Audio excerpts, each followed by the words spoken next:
Hi everyone, Patricia Worby Alchemy Therapies here. Well, you haven't heard from me in a while, and there's a really good reason for that, and it's not just because it was summer holidays. In fact, I wasn't having a holiday. I was busy looking after my mum, who's 85 now, nearly 86, and just getting used to the fact that she can't do what she used to do, and we've been having some issues as well around cognitive functioning. So it's been a tricky one for me. But what coincided with that actually was my decision to get some treatment for menopausal symptoms of sweating, which have been absolutely horrible at night. Just waking up in a sort of hot sweat that then goes cold, and it really affects your quality of sleep, and it makes you start to feel really unhinged actually.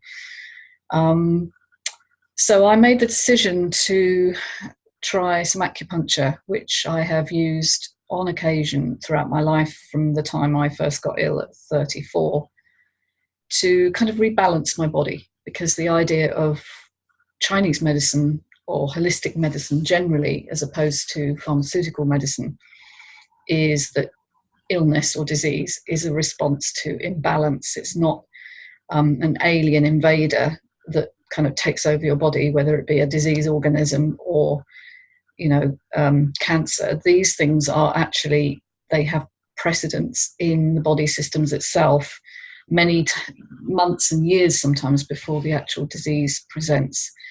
And menopausal symptoms are often regarded as normal because so many women have them.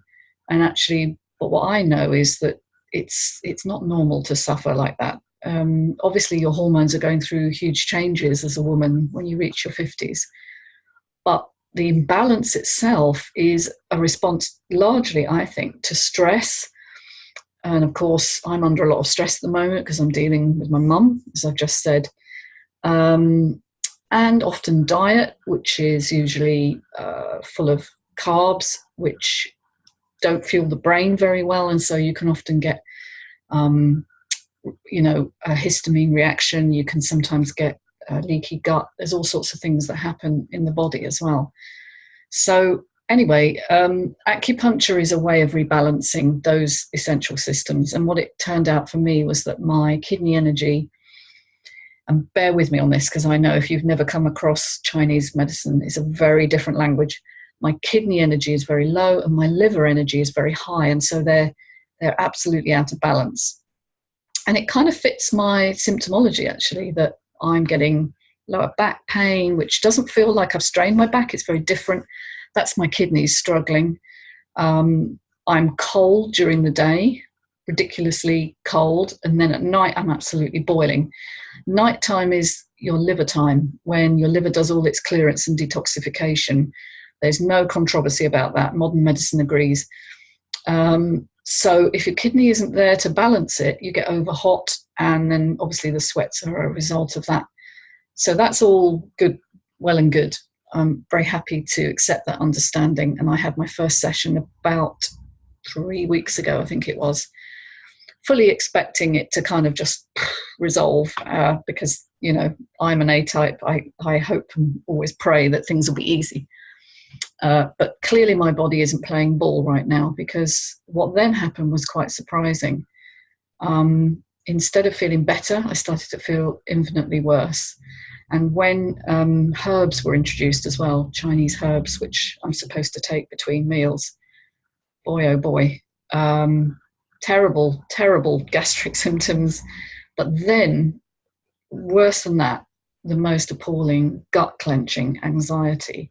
Now, I work with people who are anxious. It's my specialism, because in the past I have suffered anxiety and I hope never to return to that state. But the last week and a half have been a real challenge for me. Waking up and then knowing instantly I'm about to go into anxiety. Now, this is cortisol. Cortisol, one of the most important stress hormones, produced largely in the adrenal glands, which are on top of your kidneys, of course. And with your adrenals working overtime, there's very little room for normal hormonal balance. So when you wake up, cortisol is meant to rise to get you moving, but when you're out of balance, it can often be too much, too quickly, and you start to feel this just horrible feeling that impending doom is about to happen. Anxiety is like, I think the definition is something like dread of the future or something like that, a non-specific dread of the future, I think. But actually, what it is your body is telling you something is amiss, and your brain is trying to figure out what that might be. So anxiety has many root causes. It can be a physical problem like mine. I think obviously my liver is dumping loads of toxins into my system and my system can't handle it. It can also be obsessive thinking, which unfortunately when you start to feel anxious, that does tend to make your brain want to sort it out and find out what's going on. And it will come up with lots of troubles and problems that it will hook onto and give you even more repetitive thoughts. And that's what's been going on. And the two things that I've mentioned, my mum's situation and my gut-clenching feelings have got totally entwined, where I've been struggling to separate myself from my mum, and her pain has become my pain. And it's just been a weird few weeks, which I wanted to talk about because everybody thinks when you're a therapist, you're sorted and nothing ever happens to you, but it couldn't be further from the truth. So I've been out of action for a while for a really good reason, and I think I'm just coming through now. Partly, I have to say, because I'm continuing with the acupuncture, and a lot of people would probably go, whoa, no, I'm not doing it anymore. But for me, I've slowed it down. I've pulled back on the herbs because I think the herbs were just too much too quickly. And actually, I got some advice on that from my friend Jane Lumley, who I've done many interviews with. You probably find the interviews I've done on my channel here. Jane is an incredible intuitive healer. She kind of forgot how intuitive she was, and she's been trying to do other things and kind of be a coach and whatever. But what she really does well is she uses a form of kinesiology where it's muscle testing, but she can do it remotely. Now, again, that may blow your mind. So in other words, she'll sit down with someone online or in the same room, obviously, if they live near to her, and she will tune into their energy and she will ask certain questions of what they need. She will ask the questions of their body, what they need, and then she tests her own muscles to kind of tune into that. Now, I was a skeptic about this method for a long time. It was like, how can that work? That's just mad. How can you tune into someone else's energy? But over the years, I've noticed you damn well can. If you start to allow your mind to let the thinking brain just relax, your intuitive brain has access to states of consciousness which are shared as living human beings, and not just human beings. Actually, we can share consciousness with animals as well, as they do with us, particularly when they're emotionally linked to us. So Jane did a quick muscle test on me, and I had an inkling too, because I'm not, I work with this kind of stuff all day, every day, so I'm developing my own intuition. And my intuition said it was electrolyte balance. That's what came up for me, that something was really amiss in my electrolyte balance. Electrolytes are the mineral salts like sodium, potassium, calcium and magnesium that are really, really important for cellular health. And cellular health is at the basis of well-being, because if your cells aren't talking and communicating properly, everything's going to be off. So, but I didn't know which salt was off, or if it was all of them. And what Jane came up with when she tested was it was magnesium, and I'm really low in magnesium. Now, that was a really important understanding for me, because I'd had several weird symptoms recently that may indicate low magnesium, but I hadn't put the pieces together. Firstly, when I had a filling replaced, I had one of my amalgam fillings taken out for health reasons, because amalgam, that's a whole nother ball game, but it's a really poisonous material to have in your mouth. And I had it replaced with a glass composite, which should have been a straightforward replacement surgery. And indeed, the actual day it was fine. Next day, days after that, started to get terrible sensitivity in my teeth to the point where I was having difficulty eating.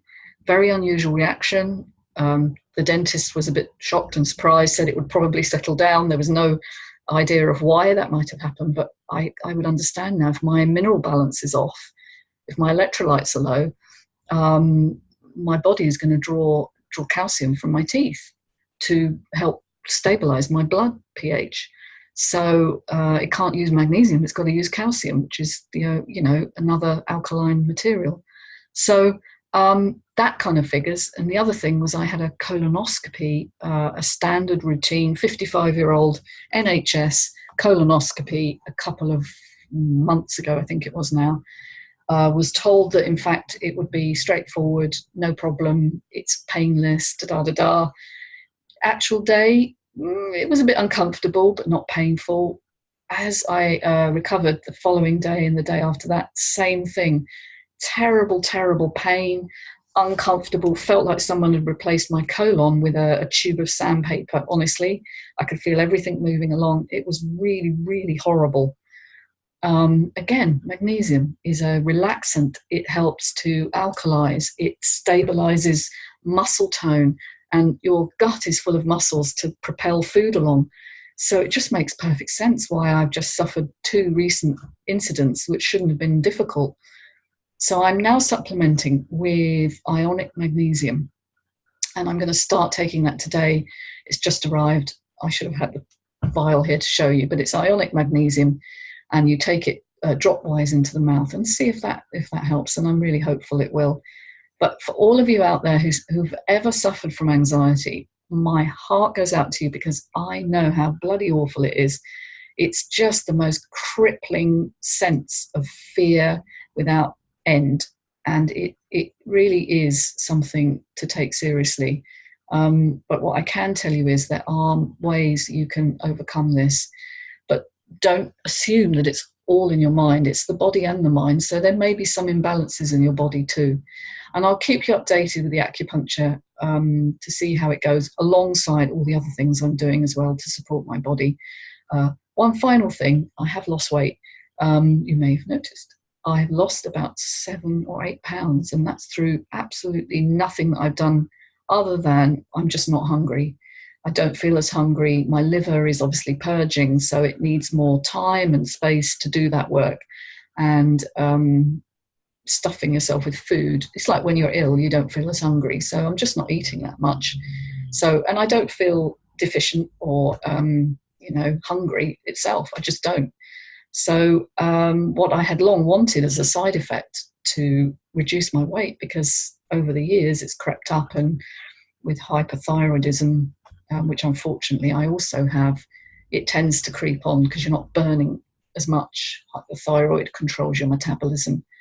So as a side effect of this whole thing, I'm actually gently losing weight as well. Obviously keep an eye on that, because I don't want to go too far. But if I go down to my ideal weight, I'd be very happy. And I'm halfway there.